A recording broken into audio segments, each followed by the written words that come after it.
na talaga nakatapos siya at sa ngayon ay ginagamit siya ng mahal na Panginoon. Dahil noong binuntis ko siya, nangako ang mahal na Panginoon sa akin, Isaiah 44 ang binigay sa akin na talata ng ating mahal na Panginoon. So yan po ay pinagbulay-bulay ko. At sa kanyang lahi, mga minamahal na kapatid, ay pagpalain ng mahal na Panginoon. So, hindi niya alam yung sikreto kung anong gusto ng mahal na Panginoon sa kanya, pero ang Diyos alam kung kumikilo sa kanyang buhay. So, pinapasalamatan ko siya, pinapasalamatan ang ating mahal na Panginoon dahil sa pagkikilos niya sa buhay ni dahil sa maliit pa siya at nasa aking pasadyan, ay in-offer ko na sa ating mahal na Panginoon. So, itong anak ko nga, yung dalawa kong anak na, yan na nga, hindi naging Kristyano, kung hindi ako naging Kristyano, nahihirapan ako magpabalik sa kanila. Dahil ang kanilang mga environment ay talagang matindi ang hila, mga minamahal na kapatid. So, yan ang pinapasalamatan ko sa mahal na Panginoon, na si Lily ay talagang nasa kanya, na-offer namin sa kanya at sa ngayon ay ginagamit siya ng mahal na Panginoon. So, hindi siya mag-worry dahil yan ang magandang buhay dito sa lupa na binigay sa kanya ng ating mahal na Panginoon, lalo na higit doon sa langit na kanyang pupuntahan. So yan po ang aking pasalamat sa ating mahal na Panginoon na talagang yan si Lily ay talagang masamang loob niya noon na gusto niya pa mag-aral. Ang inaano ko sa kanya, pwede pa rin siya mag-aral. Sabi ko, kumuha ka ng masteral mo para magturo ka rin sa Bible School. Yan ang gusto ko mangyari sa kanya.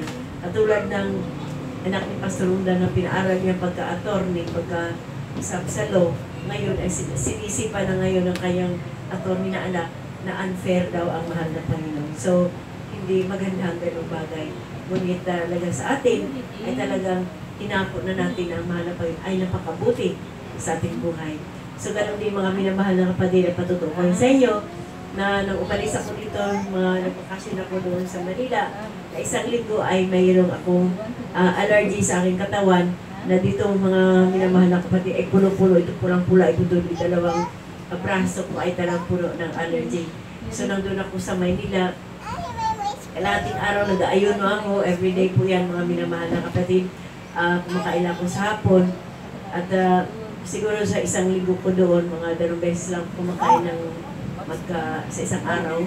Kaya pinapasalamat ako mahal na Panginoon nang mag-attend ako ng gawain na doon sa Sembo, sa Guadalupe kay Pastor Alam. Inirelease ko, hindi ko sa mahal na Panginoon ng hiling. At talagang nakita ko ang automatic pag ang hiling mga minamahal na kapatid. Nung umuwi ako sa bahay, sabi ko kay Liza, tingnan mo, sabi ko na doon, akala mo nagdahilan na namatay ang pula, nag-subside lahat, at naging brown na. Sabi ko, tingnan mo, kinabukasan tinignan ko, sabi ko talagang pinagaling ng mahal na Panginoon ang aking allergy. So, walang doktor, walang gamot na, nag-apply din ako ng Betnovate, pero wala rin mga minamahal na kapatid, talagang lalong pumati, lalong namaga. Kaya sabi ko talagang ang importante ay itudulog sa ating mahal na Panginoon dahil ang ating Diyos ay ating manggagamot. So, ang kapurihan at pasalamat ay tanging sa ating pinakamahal na Panginoon lamang. Praise the Lord.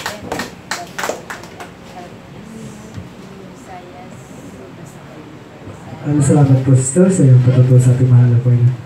Yan po talaga ang anak ng Panginoon po. Kanya-kanya po tayo talagang, kung saan po talaga tayo nakatalaga po, mga minamahal. Gusto po natin makapag-aral, gusto natin maraming pira. Pero kulang po, kung wala po sa puso natin ang ating mahal na Panginoon. Amen po ba?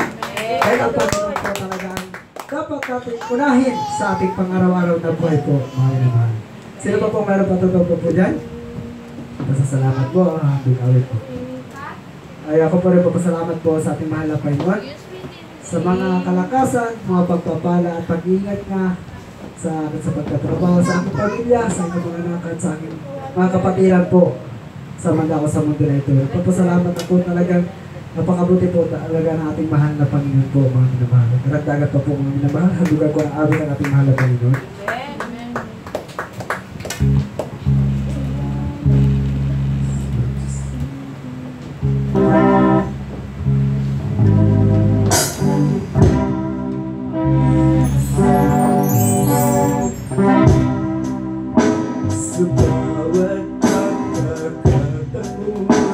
sa buhay ko ngayon. Naisip ko mula pagkakabati sa tuwing ako'y nag-isa aking pinag-aaral. Sa mga bagay na ako'y nasaktan.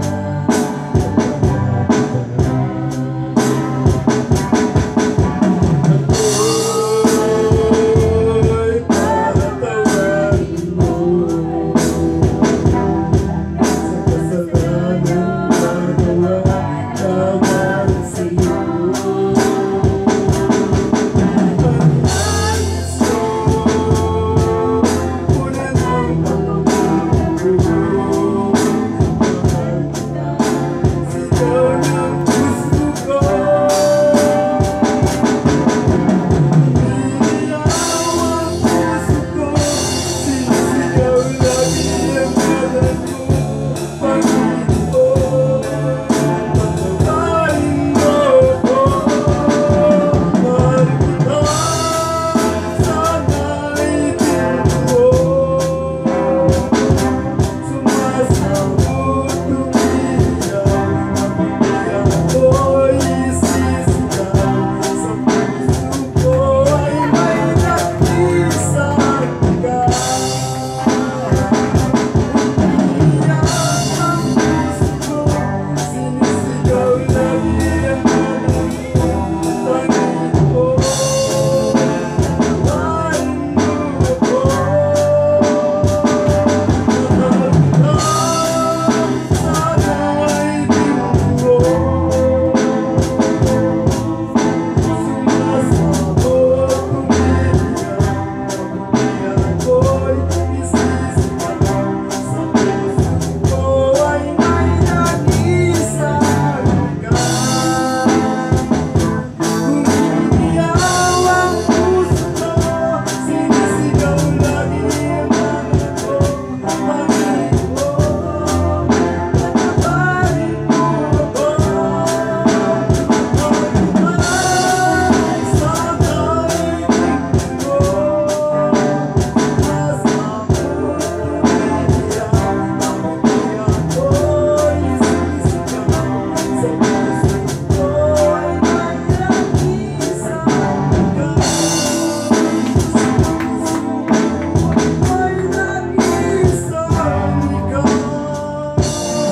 Sa Diyos ko ang papuri. Sino po ang mayroong patutubuyan? Patutubo po, handog namin po sa ating mahal na Panginoon.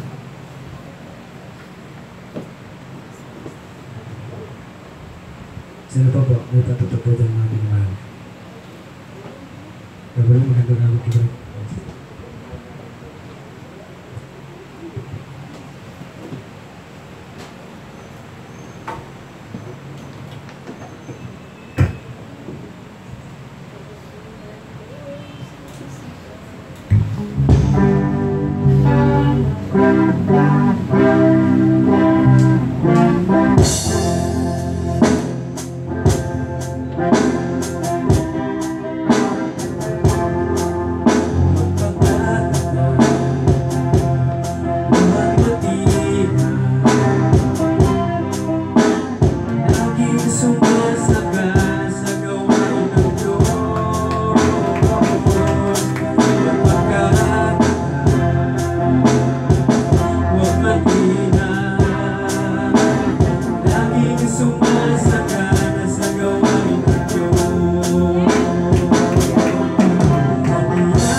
Praise God. Maraming salamat, Brad, sa iyong napakagandang handog awit sa ating mahal na Panginoon.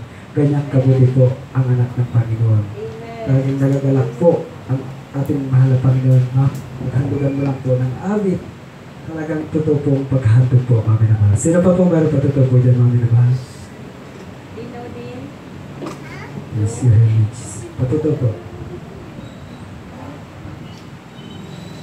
Sino pa po may patuto po po dyan? Mag-sing ka din. May ganda ka. Ako wala na po. Samahan niyo po ako sa panalangin po, mami na mahal. Tayo po yung po.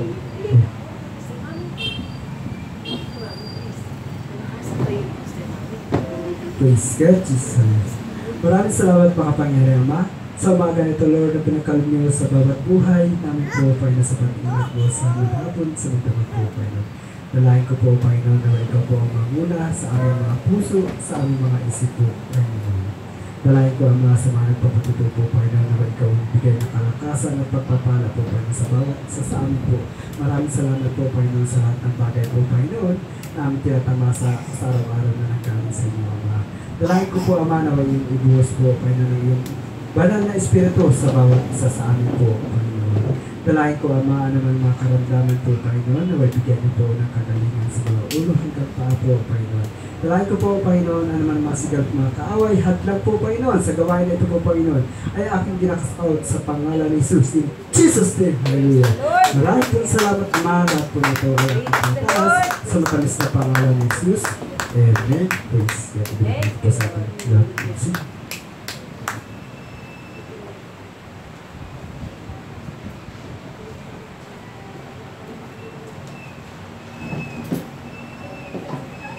Thank you, Brother Robert.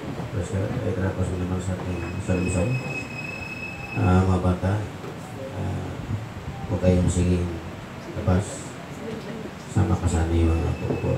Tayo po ay magbulay-bulay sa Panginoon. It's time to pray. Humble ourselves before God's presence. Ang Diyos po ay nagmasid ng bawat puso ng bawat kaluluwa. Ating Bible study ay bagbag na diwa, bagbag na puso. Ang anak na Diyos ay laging hinahanap, laging makinasama-sama ang presensya ng Panginoon. Sapagkat ang presensya ng Diyos ay kapayapaan, kapangyarihan at pag-ibig, at ating madominahan ang lahat ng bagay sa pagitan ng kaniyang kapangyarihan. We walk over temptation. Kita na dito. Magiging successful ang ating buhay kapag tayo ay nasa Panginoon sa Kristo. Ang tagumpay ay makuha mula sa Panginoon, hindi makuha ng sariling kakayanan. Kaya yan ang dahilan bakit nalilingkod sa Diyos. Kailangan natin ang kaniyang patnubay at gabay at presensya. Ang totoong espiritu ng Diyos, hindi espiritu ng sanlibutan. Ang pagkadama ng makalangit na presensya na siyang author nito ang ating mga Panginoon sa Kristo na matay sa cross para sa ating kasalanan. Dami ng kaniyang tunay na espiritu ng pagkaanak na tayo po'y manalangin aking Ama. Let's welcome Mr. Mami. At hiningi ko po ang lahat sa mga pag-join sa mga pag-awit. Huwag natin isipin ang ating naiwan ating bahay, trabaho. Nasa oras mo tayo ng magsampa sa Panginoon. The Bible says, "Store tree that gathered in my name." I believe that God is working to His people today. Because we are in the last days.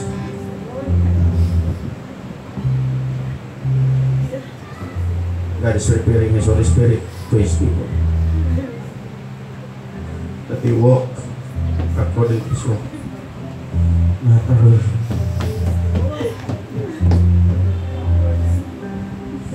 God is always speaking to His prophet, even to His holy servant.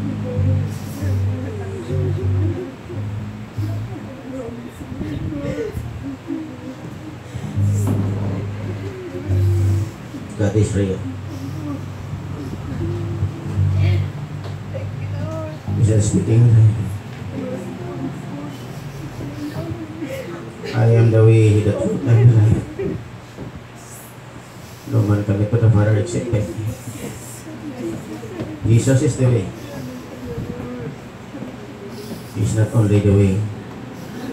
He is not only the door of heaven. He is only the way going to Christ, or going to eternal life.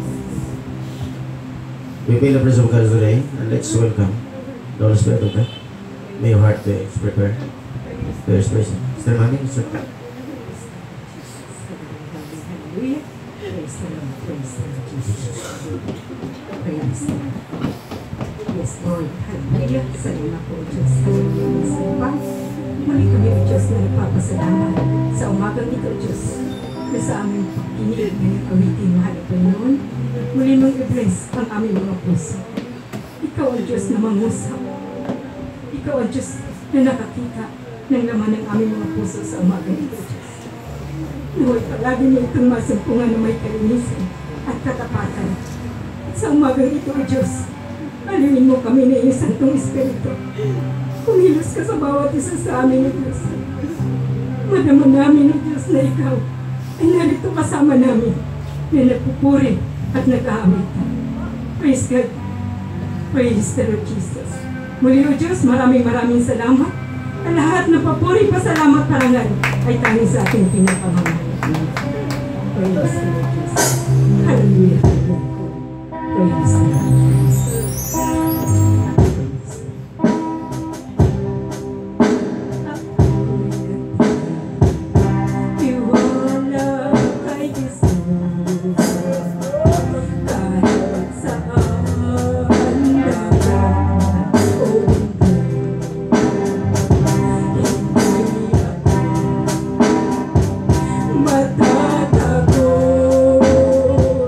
Pagkat siya ay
We humble ourselves,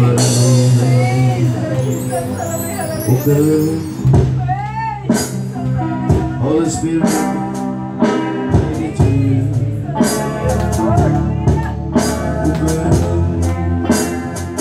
Holy Spirit, I need you.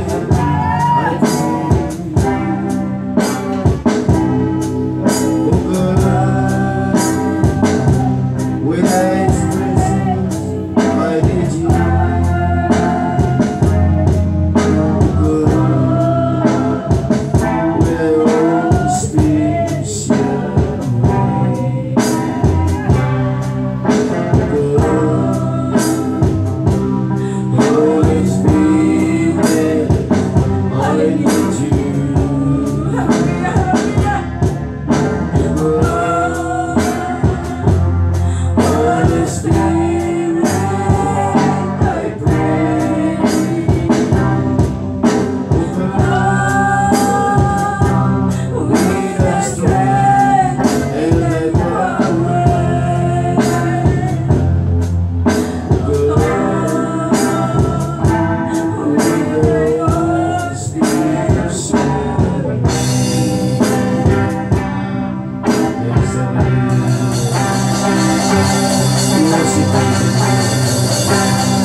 Diyos ko, salamat po sa iyo. Kabagan o Diyos ko. Ikaw patuloy mag-usap sa inyong anak sa huling mga araw. Buksan mo palagi ang mga puso, Diyos ko. Saan mo nagkulang sa mga nakalipas na araw, Diyos ko, inyong patawarin na pati sa amin. Sapagkat ang inyong pasensya, Diyos ko, ay madlangan sa mga pagkukulang pagkakasala. Ano man, Diyos, pagkukulang sa nakalipas mga araw, Diyos ko. Patawad na pati sa amin, Diyos ko. Patuloy kang mungusap sa bawat puso at damdamin kaluluwa, Diyos ko. Maging handa kami sa lahat ng oras ng inyong pagdalaw, ng inyong pagbabalik ko, Diyos ko. Gabayin mo natin sa buong Pilipinas, sa buong bansa, buong mundo, Diyos ko. Kung paano ang inyong mga propeta, inyong mga apostolis, inyong mga pastor, evangelista, inyong mga magtuturo ay laging handa sa pagturo, Diyos ko. Laging handa sa pagpagamit sa inyong harapan. Inyong mga lingkod, Diyos ko. Maging kaya-aya sa inyong harapan, Diyos ko. Tulungan mo kami lahat maging panatag sa paglilingkod. Na hindi ang trabaho maging hadlang sa iyong paglilingkod, O Diyos ko. Ang may tayo magkainan ng Diyos ko dahil sa iyong tulong at hakabagan, O Diyos ko, kung paano kami makaraos sa paglilingkod, O Diyos ko. Gabayan mo kami maging tapat sa iyong harapan. Salamat po, Diyos ko. We thank you to Jesus for the presence of your Holy Spirit of God. Salamat po. Salamat ang Panginoon sa Kristo. Thank you, sir. Tira ko naman po sa pagbibigay ko.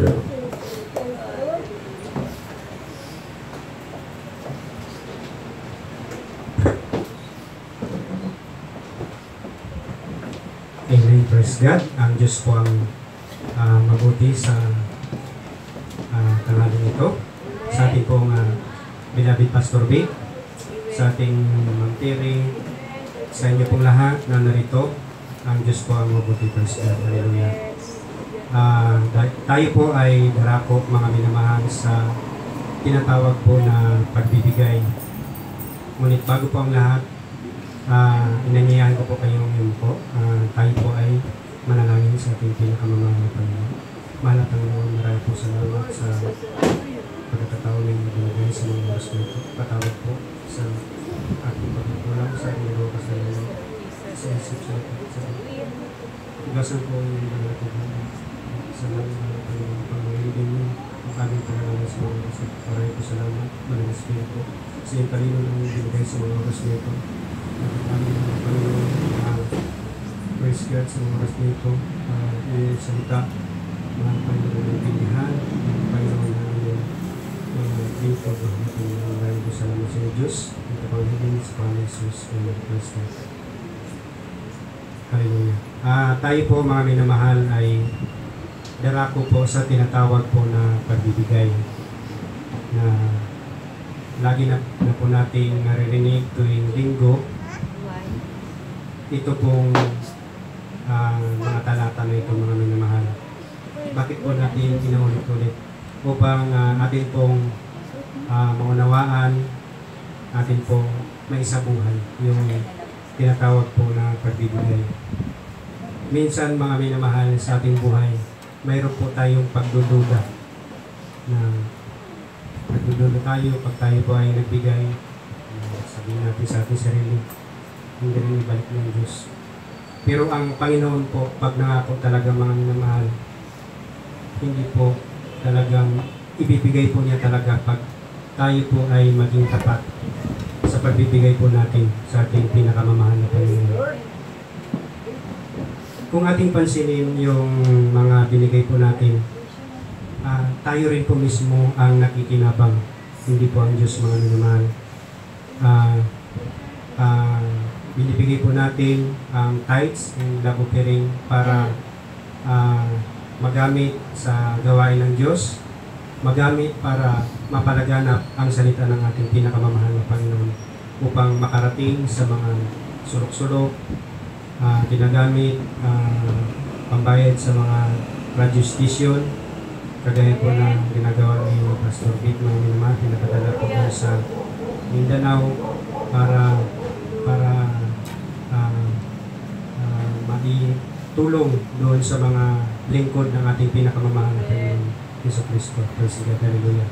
Ganun po mga minamahal. Ang ating Diyos ay napakayaman.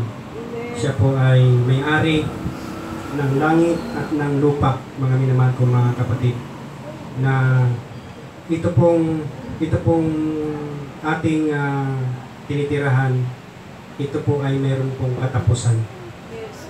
Lahat ng bagay na nakikita po ng ating mata, yan po ay may katapusan.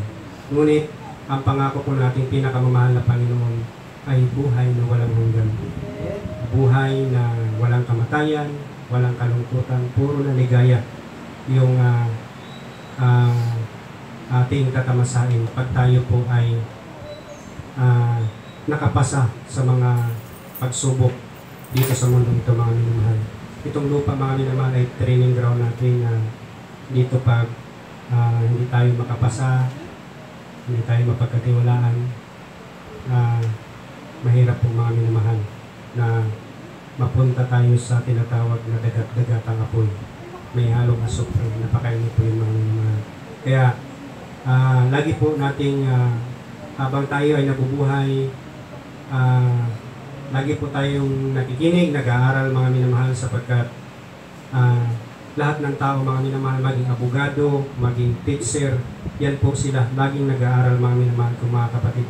Hindi po yan sila naghihinto mga minamahal. Kaya tayo rin po, pag-aralan po natin itong tinatawag po na pagbibigay sapagkat marami po talaga yung pinapagpala po dito sa sinasabi pong pagbibigay. Praise God, hallelujah. Dito po sa mga kawikaan natin pong basahin, mga kawikaan 3, versikulo 9 hanggang 10. Sabi po dito, parangalin mo si Yahweh sa pamamagitan ng iyong mga kayamanan at mula sa iyong mga pinakamainam na ani, siya ay iyo ring handugan. Sa 10, sa gayon, kamalig mo ay lagi ng aapaw, sisidlan ng inumin ay hindi nga matutuyuan. Yan po mga minamahal, napakaliwanag po na sinasabi ng banal na kasulatan na pag tayo po ay anis sa paghahandog, sa pag-tithes sa ating pinakamamahal na Panginoon, sa pag-iika po, hindi po tayo magkukulang, hindi po tayo pababayaan. Lahat yung mga bagay na ating kailangan ay ibibigay po ng ating pinakamamahal na Panginoong Diyos, mga minamahal ko mga kapatid. Kaya sabi ko nga nung tumawag ako sa anak ko nung kinuha niya na yung pera, sabi ko, no, nakuhaan mo na ba ng tithes yung pinadala ko sa'yo? Sabi niya, oo pa. Sabi ko, sa 2,000 pinadala ko, magkano yung sa Panginoon? Sabi niya, 200. Ang sabi ko, salamat, marunong na yung anak ko.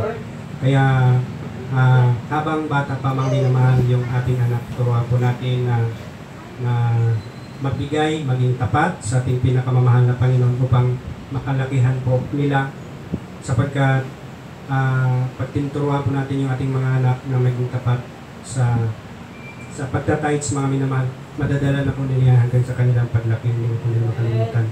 Kagaya po na nangyari sa ating buhay mga minamahal, tunay po ng Diyos ay buhay, makapangyarihan. Doon po sa lugar ng Pukoy mga minamahal, ang hanap buhay ko po lambat, martir, kahit ano na lang mga minamahal, ayag ng buhangin.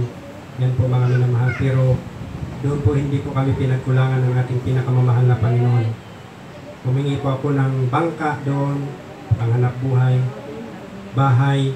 Ang bahay ko po doon, hindi po sa pag mamaya, kwento ko lang po ito mga minamahal.